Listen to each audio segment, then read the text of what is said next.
Tamil kit stories with மீனுல இன்னைக்கு என்ன கதை பார்க்க போறோம் அப்படின்னா தி பீஸ்ட் அண்ட் தி என்சாண்டட் கேசல்.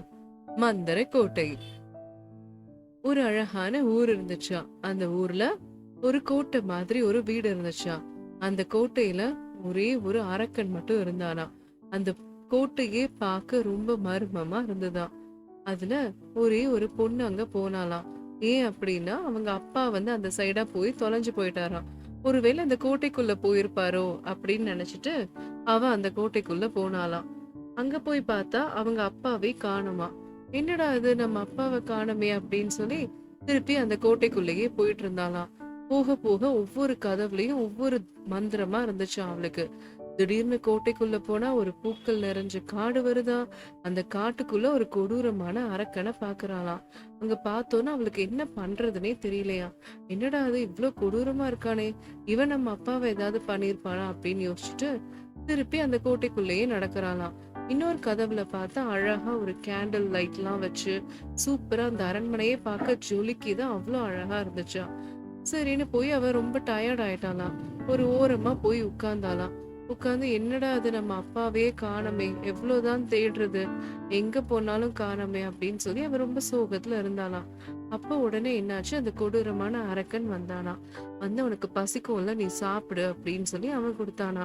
உடனே இந்த பொண்ணுக்கு ஒண்ணுமே புரியல, என்ன இவன் அரக்க மாதிரி இருக்கான் ஆனா இவ்வளவு பணிவா நடந்துக்கிறானே அப்படின்னு சொல்லிட்டு அவ என்ன பண்ணாலும் இந்த அரக்கனை பத்தி தெரிஞ்சுக்கலாம் அப்படின்னு சொல்லி அந்த கோட்டைக்குள்ள ஒவ்வொரு கதவா போய் திறந்தா ஒரு லைப்ரரியே வந்துச்சான்.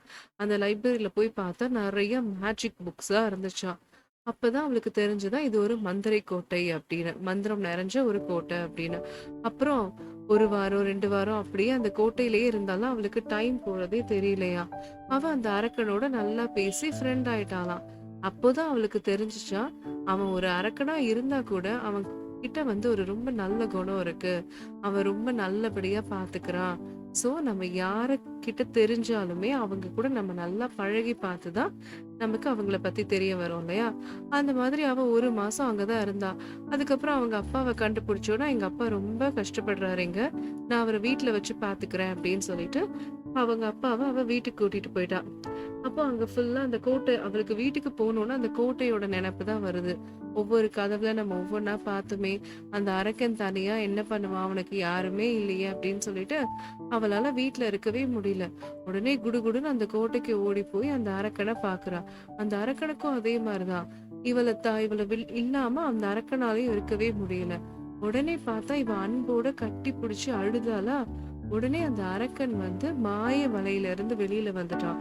ஒரு அழகான இளவரசனா மாறிட்டான். இவளுக்கு ஒண்ணுமே புரியல. அப்ப அந்த இளவரசர் சொல்றாங்க, இந்த மாதிரி நான் ஒரு தேவதையால சபிக்கப்பட்டேன், அதனாலதான் நான் இப்படி ஆயிட்டேன். எனக்கு உண்மையா அன்பா ஒரு பொண்ணு என் மேல தொட்டா அப்படின்னா அன்னைக்கு எனக்கு இந்த சாப விமோச்சனம் கிடைச்சிரும். அந்த மாதிரி நீ உண்மையா அன்பா என்னோட ட்ரூ லவ் நீ உணர்ந்த, அதனாலதான் எனக்கு சாப விமோச்சனம் கிடைச்சிருச்சு அப்படின்னு சொல்லிட்டு அவங்க 2 பேரும் சந்தோஷமா ஜாலியா அந்த ஊரையே ஆட்சி பண்ணிட்டு ரொம்ப நிம்மதியா இருந்தாங்களாம். இதுல இருந்து என்ன தெரியுது சுட்டீஸ், நம்மளும் அந்த மாதிரிதான் ஏதாவது ஒண்ணு பார்த்துட்டு இது இப்படிதான் இருக்கும் அப்படின்னு நம்ம நினைக்க கூடாது. ஏன் அப்படின்னா நம்ம அதோட பழகி பார்த்து பேசி பார்த்தாதான் நமக்கு யாரு எப்படின்னே தெரியும். அதுல இருந்து நம்ம எல்லாத்தையும் எதை பார்த்தாலும் டக்குனு இவங்க இப்படிதான் இருப்பாங்க அப்படின்னு ஜட்ஜ் பண்ணக்கூடாது. ஓகே ஓகே குட்டீஸ், நான் உங்களை இன்னொரு கதையில சந்திக்கிறேன். பாய் பாய்.